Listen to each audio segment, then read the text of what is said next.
The metallic taste in my mouth should have been my first warning. I'd attributed the lingering bitterness to the chamomile tea my mother had so thoughtfully brought to my room the night before, a rare gesture of maternal care that should have raised red flags. But I was naive enough to believe that maybe, just maybe, she was finally treating me like the daughter I'd always longed to be. I should have known better. The lightness around my neck jolted me awake before my eyes even opened. Something was wrong, terribly, irreversibly wrong. My hand instinctively reached for my hair, my one source of pride, only to find jagged, uneven stubble where my waist-length chestnut waves used to cascade. The mirror confirmed my worst nightmare. 22 years of careful growth, of conditioning treatments and gentle brushing, of compliments from strangers and my own quiet confidence, gone, butchered. My hair lay scattered across my pillow and bedroom floor like evidence at a crime scene, which, I realized with growing horror, is exactly what this was. The craft scissors sat on my dresser like a smoking gun, still slightly sticky with hair product. Next to them, a yellow sticky note in my mother's precise handwriting: "You'll still look fine. Focus on your speech for Hannah's big day. Love, Mom, love." The word felt like a slap across my already stinging face. I stood there for what felt like hours, fragments of myself literally at my feet, trying to process the magnitude of what had happened. This wasn't just about hair, it was about power, control, and a family dynamic so toxic that my own parents would drug and mutilate me to ensure their golden child's wedding day perfection. When I finally gathered the courage to leave my room, I found my parents in the kitchen, calmly eating breakfast as if they hadn't just committed an act of profound betrayal. My father didn't even look up from his newspaper when I appeared. "Oh good, you're up," he said with chilling casualness. "Less hair makes your face look less distracting anyway. Today's not about you." My mother sipped her coffee with the serene expression of someone who'd just watered her garden, not destroyed her daughter's self-esteem. "It's Hannah's wedding day. Let her shine for once. You understand? Let her shine for once." As if I'd spent my entire life stealing her spotlight instead of living in her shadow. Let me paint you a picture of our family dynamic. Hannah was the sun, radiant, celebrated, the center of everyone's orbit. I was Pluto, distant, cold, barely acknowledged as part of the same solar system. Hannah got piano lessons, dance classes, and a graduation trip to Paris. I got hand-me-downs and lectures about being grateful. Hannah got unconditional love and support. I got conditional tolerance based on how well I stayed invisible. But this wedding was supposed to be different. I'd saved for months to buy the perfect navy silk dress, sophisticated, elegant, understated but undeniably beautiful. I'd planned to give a heartfelt maid of honor speech that I'd written and rewritten dozens of times. For once, I was going to step out of the shadows and allow myself to be seen. Instead, they'd literally cut me down to size. The worst part wasn't even the hair, it was the premeditation. The chamomile tea laced with NyQuil, the careful planning required to execute their sick version of evening the playing field, the complete absence of remorse or recognition that they'd crossed a line so fundamental that there was no coming back from it. I called my roommate Becca with shaking hands and a voice that barely worked. When she saw me, her face went through a spectrum of emotions: shock, horror, and finally, a cold fury that matched my own. "They did this to you on purpose?" she asked, though we both knew the answer. I nodded, and something shifted in her expression. She pulled out her phone with the determined look of someone declaring war.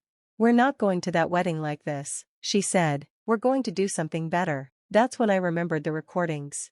I'd been seeing a therapist for months, trying to process the constant subtle jabs and emotional manipulation that had defined my relationship with my family. As a coping mechanism, I'd started recording little moments on my phone, comments that seemed harmless in isolation but formed a pattern when compiled together.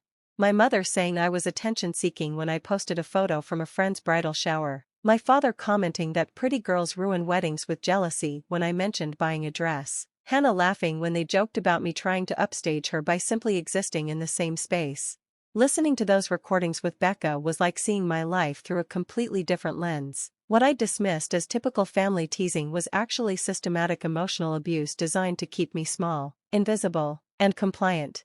"There's a way to make them listen," Becca said quietly, "but it's going to change everything." I stared at my reflection in her bathroom mirror, at the choppy, uneven mess they'd made of my hair, and I made a decision that would alter the trajectory of my entire life. I wasn't going to hide. We spent the night transforming their act of sabotage into something powerful. Becca, who'd been cutting her own hair for years, evened out the damage into a sleek, edgy bob that made my cheekbones look sharper and my eyes more intense. "You look like someone who's about to expose a family," she whispered as she styled the last section. The wedding venue was a sprawling vineyard estate. Of course they'd chosen something Instagram perfect for their perfect daughter's perfect day. I arrived early, before the chaos of final preparations, my heart hammering against my ribs like a caged bird desperate for freedom. I'd rehearsed the speech they expected me to give, some generic nonsense about sisterhood and eternal bonds. Instead, I walked up to the microphone during the rehearsal brunch, when everyone was relaxed and unsuspecting, and I spoke my truth. "Hi everyone, I know I'm not the favorite daughter, that's never been a secret, but I'm here to say something different today." The atmosphere shifted immediately, conversations halted mid-sentence, my mother's practiced smile flickered like a dying light bulb. "I want to talk about what happens behind the family portraits, about what people do when they love you conditionally, when they'll literally cut you down to keep you from outshining someone else, when they drug your tea so you sleep through the sabotage, when parents treat your very existence as a threat to the child they actually love." The gasps were audible. An uncle dropped his fork with a clatter that seemed to echo in the sudden silence. My father shot to his feet, his face purple with rage. "That's enough, but I was just getting started. You don't get to rewrite who I am anymore, you don't get to trim me down, hide me, or pretend this didn't happen." I pulled out my phone and played the recording I'd captured weeks earlier, my mother's voice, clear and cold. "She thinks she'll look better than Hannah at the wedding. We need to fix that." Then my father's cruel laugh. "We'll cut it while she sleeps. Girls like her need reminders about their place." The silence that followed was deafening. You could see the exact moment when everyone understood the full scope of what had happened. Forks were set down, guests turned to each other in horror. My sister's perfect wedding had become a crime scene, and I was both victim and prosecutor. "You taught me shame," I concluded, my voice steady despite the chaos erupting around me. "Now I'm teaching you consequences." Security escorted me out because my parents were screaming. Hannah was sobbing, not from hurt, but from fury that her perfect day was ruined. But it wasn't over. It was barely beginning.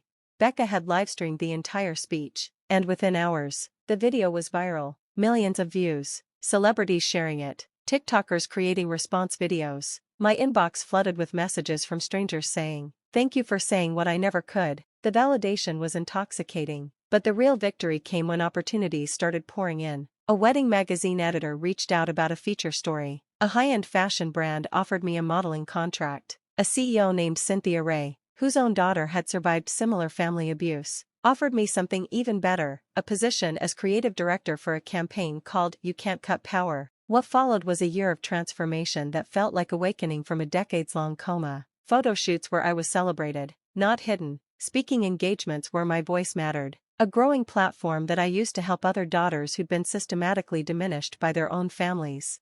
Meanwhile, the fallout at home was swift and merciless. Their suburban kingdom crumbled under public scrutiny. Wedding guests avoided them at grocery stores. Hannah's marriage imploded when her husband discovered she'd been cyberbullying me under fake accounts for months. The golden couple's fairy tale dissolved into scandal and isolation. The ultimate vindication came when Cynthia offered me the chance to open our company's first satellite office in my hometown. Same streets where I'd once been invisible, but now I was the one people wanted to impress. We found the perfect space, a bright, modern creative studio with floor-to-ceiling windows, directly across from the music store where Hannah used to take piano lessons. I had a giant decal installed on the main window, "Power cannot be cut." The opening reception was everything I'd dreamed of but never dared imagine. Local press, activists, survivors, and yes, even former classmates who'd once dismissed me as forgettable were there, eager to be associated with my success. Then my parents walked in. They looked smaller somehow, diminished by months of social exile and public shame. My mother hid behind oversized sunglasses. My father had aged visibly, his confident swagger replaced by uncertain shuffling. They tried to act as if nothing had happened, as if we could simply reset our relationship with a few awkward pleasantries. "We're proud of you," my mother said quietly.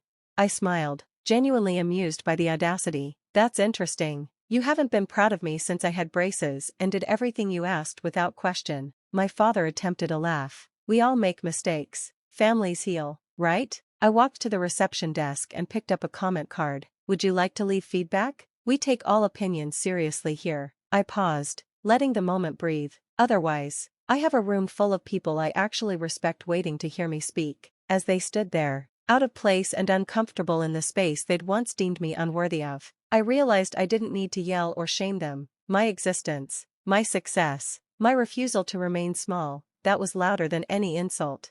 But as they walked toward the door, I couldn't resist one final truth. By the way, I called after them, next time you try to cut down one daughter to elevate another, remember this, scissors dull, but some girls sharpen. They never returned, and I discovered I didn't need them to. They'd spent my entire life trying to convince me that my worth was determined by how little space I took up, how quiet I remained, how invisible I could make myself for the comfort of others. But they'd made one crucial mistake. In trying to cut me down, they'd only freed me to grow wild. The girl who woke up with her hair scattered on her pillow was gone forever. In her place stood a woman who understood that some betrayals are actually blessings in disguise. They show you exactly who people are and give you permission to become exactly who you were meant to be. Powerful, uncompromising, uncut. Friends, what do you think of this story? Write your opinion in the comments. Would you like more stories? Don't forget to subscribe Revenge Radar and hit the bell button so you don't miss any videos. See you in next video.